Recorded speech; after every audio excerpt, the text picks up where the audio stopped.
নমস্কার বন্ধুরা, বাংলার খবরে আপনাদের স্বাগতম।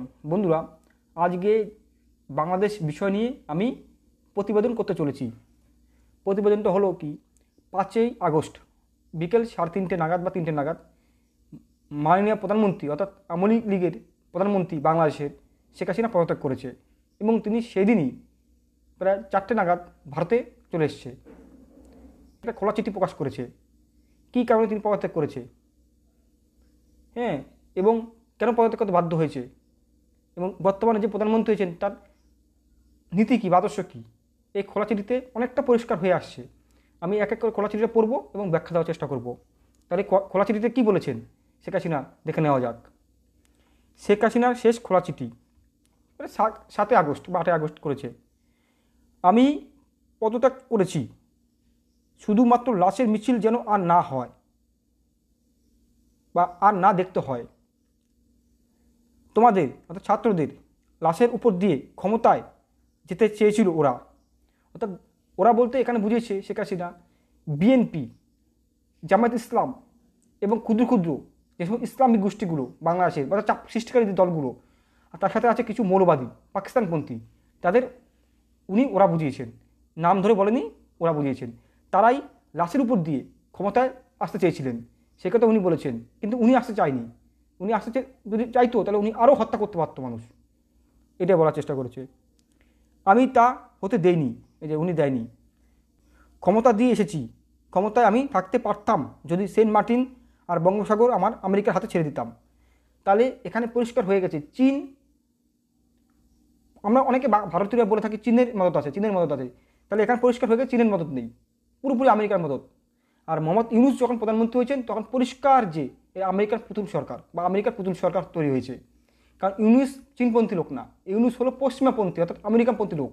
তিনি আমেরিকায় থাকতেন এবং নোবেল জয়ী অর্থাৎ আমেরিকানের তত্ত্বাবধানে তিনি নোবেল পুরস্কার পেয়েছেন। এই ইউনূস আমেরিকানপন্থী লোক, নাহলে ইনি তত্ত্বাবধান সরকার অর্থাৎ সেনাবাহিনীর শাসনে তিনি প্রধানমন্ত্রী হয়েছেন। এবং ছাত্ররা চাইছে বা না চাইছে বড় কথা না, বলা মাত্রই প্রধানমন্ত্রী হয়ে গেছেন। এতেই প্রমাণিত হয় তিনি আমেরিকান একটা পুতুল সরকার তৈরি হয়েছে মোহাম্মদ ইউনূসের নেতৃত্বে। এবং সেন্ট মার্টিন দ্বীপ যেটি বঙ্গোপসাগর একটা দ্বীপ, এবং তার সাথে বঙ্গোপসাগরে অর্থাৎ সেন্ট মার্টিনের দ্বীপে আমেরিকা একটা সেনা সৈনিক তৈরি করতো চীনকে ঘিরে রাখার জন্য, ভারতকে ঘিরে রাখার জন্য। এবং এই দ্বীপটি বঙ্গোপসাগর অবস্থিত, অর্থাৎ বঙ্গোপসাগরটাকেও তিনি বা আমেরিকা নিজের হাতে তুলতে পারত। এই দ্বীপটি দেয়নি বলে বা এই বঙ্গোপসাগরটা দেয়নি বলে হাতে তুলে আমেরিকার, তাই সত্যি বাধ্য হলো, এটা ইঙ্গিত দিয়েছেন শেখ হাসিনা। যাই হোক, দেখা যাক। অনুরোধ রইল, তোমরা ব্যাহত হও না। আমি বলে এসেছি আমার সোনার সন্তানদের যারা লাশ করে ঘরে ফিরিয়েছে তাদের জন্য বিচার করা হয়। মানে যারা প্রথমে যারা মারা গেছেন ছাত্র এবং পরবর্তীকালে যারা মারা গেছেন এবং বর্তমানে যারা মারা যাচ্ছেন, সবাইকে ইঙ্গিত দিয়ে বলেছেন সোনার সন্তানরা যারা লাশ হয়ে ঘরে ফিরছেন তাদের জন্য বিচার হয়।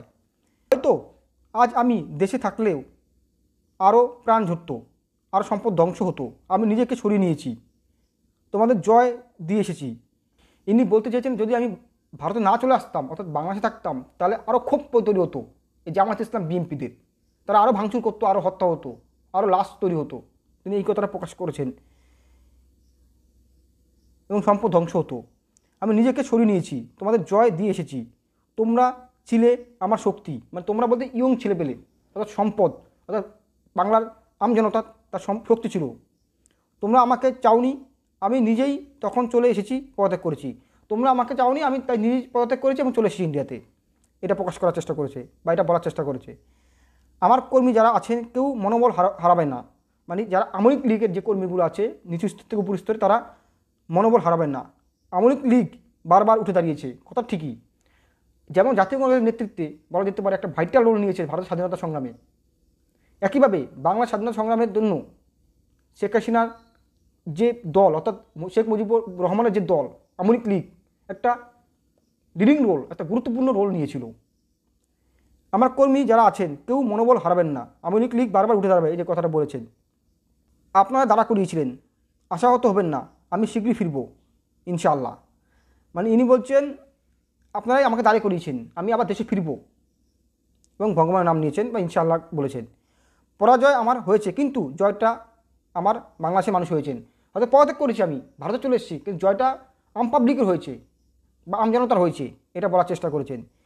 যে মানুষের জন্য আমার বাবা অর্থাৎ শেখ মুজিবুর রহমান আমার পরিবারের জীবন দিয়েছে, মানে আমার পরিবারের 17 জন না 20 জন মারা গেছে প্রায় 1975 থেকে 76 সালের দিকে ঘটনা ঘটেছে, প্রায় 32 নম্বর যে শেখ মুজিবুর রহমান স্ট্রিট ঢাকাতে, অর্থাৎ বলা যায় ওখানে প্রায় একই বাড়িতে মানে শেখ পরিবারের প্রায় 20 থেকে 17 জন মেরে দিয়েছিল।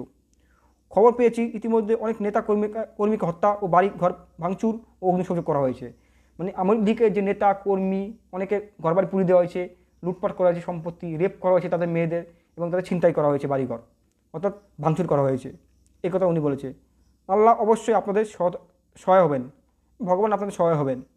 আমি আমার কোমলমতি শিক্ষার্থীদের আবারও বলতে চাই, আমি কখনোই তোমাদের রাজাকার বলিনি। যারা শেখ হাসিনার একটা উক্তি নিয়ে পুরো আন্দোলন করেছিলেন, শেখ হাসিনা বাংলাদেশিকে রাজাকার বলেছেন বা শিক্ষার্থীদের রাজাকার বলেছিলেন, সেই কথাটা উনি বলেছিলেন আমি কোনো শিক্ষার্থীদের মানে আমার প্রিয় শিক্ষার্থীদের মানে ছাত্রদের আমি রাজাকার বলিনি, এ কথা উনি বলেছেন। আমার কথাটা বিকৃত করা হয়েছে, আমার কথাটা বিকৃত করা হয়েছিল। ওই দিনের সম্পূর্ণ ভিডিওটা তোমাদের দেখার অনুরোধ হলো, মানে যেদিন যেই বক্তব্য রেখেছিলেন শিক্ষার্থীদের বা ছাত্রদের রাজাকার বলেছিলেন, সেই ভিডিওটা দেখার জন্য অনুরোধ করলেন উনি। তোমাদের বিপদগ্রস্ত করে একদল তার সুবিধা নিচ্ছেন, অর্থাৎ বিএনপি, জামাত ইসলাম সমেত কিছু গুরুগুরি ইসলামিক গোষ্ঠী যারা জেল ভেঙিয়ে পালিয়ে বিভিন্ন অরাজকতা সৃষ্টি করছেন, তাদের ইঙ্গিত দিয়েছেন, তারা সুবিধা ভোগ করছেন তোমাদের কাজে লাগিয়ে, এই কথাটা বলার চেষ্টা করেছেন। তোমরা ঠিকই তা একদিন অনুধাবন করতে পারবে বলে আমার বিশ্বাস। কথাটা ঠিকই বলেছেন। 5 তারিখে 2:30টার দিকে যখন তিনি পদত্যাগ করলেন, তারপর থেকে শুরু হয়ে গেছে ভাঙচুর, হত্যালীলা, রেপ, আওয়ামী লীগ থেকে শুরু করে সাধারণ পাবলিক, সিভিল পাবলিক উপর অত্যাচার করা হয়েছে, দোকানপাট লুট করা হয়েছে, শপিং মল লুট করা হয়েছে, হিন্দু বাড়ি আক্রমণ করা হয়েছে, হিন্দু মেয়েদের রেপ করা হয়েছে। তা দেখেছেন মানুষ, উনি পদত্যাগ করার পর থেকে এইসব ঘটনা ঘটেছে। তাহলে কী স্বাধীনতা চেয়েছে, কী মুক্তি চেয়েছে? স্বাধীনতা ভুল যে ব্যাখ্যাটা বাংলাদেশের মানুষ করছে এখন বর্তমানে, সেটা ভুল। স্বাধীনতা একবারই হয়, 1971 সালে হয়েছে 16 ডিসেম্বর। আর যেটা হয়েছে এবং বর্তমানে সেটা একটা সরকার বা একটা স্বৈরাচারী সরকার হোক, একটা দুর্নীতিগ্রস্ত সরকার হোক, তার থেকে মুক্তি, এটা স্বাধীনতা হতে পারে না। তাই উনি বলেছিলেন একদিন তোমরা অনুধাবন করতে পারবে, একদিন তুমি বুঝতে পারবে না আমি যে কী করেছি বা আমি পদত্যাগ করার পরে কী হচ্ছে, সেটা উনি বলার চেষ্টা করেছিলেন। ভালো থেকো আমার দেশের মানুষ, ভালো রেখো আমার সোনার বাংলাকে। জয় বাংলা, জয় বঙ্গবন্ধু শেখ হাসিনা। বুধবার 7 আগস্ট 2024 নিউদিল্লি থেকে, অর্থাৎ ভারতের নিউদিল্লি থেকে তিনি এই খোলা চিঠিটা প্রকাশ করেছেন। বন্ধুরা আপনারা কমেন্ট করুন, তিনি যে খোলা চিঠিটা দিয়েছিলেন তাতে পরিষ্কার হয়ে যায় এরা আমেরিকার কারসাজি। আমেরিকার নেতৃত্বে প্রচুর সরকার তৈরি হয়েছে বাংলাদেশে মোহাম্মদ ইউনূসের নেতৃত্বে। ইউনূসরা হল পশ্চিমা অর্থাৎ আমেরিকানপন্থী লবি। আমাদের ভারতে এরকম লবি আছে, বলা যেতে পারে অমর্ত্য সেন, এগুলো পশ্চিমী আমেরিকানপন্থী লবি। স্বার্থ আঘাত লাগলেই ধর্ম মানে না, এরা বিভিন্ন ধর্ম আক্রমণ করে। আপনারা সুন্দরভাবে কমেন্ট করুন কথাটা কি সঠিক বা বেঠিক বলেছেন বা তার খোলা চিঠিতে শেখ হাসিনা। নমস্কার।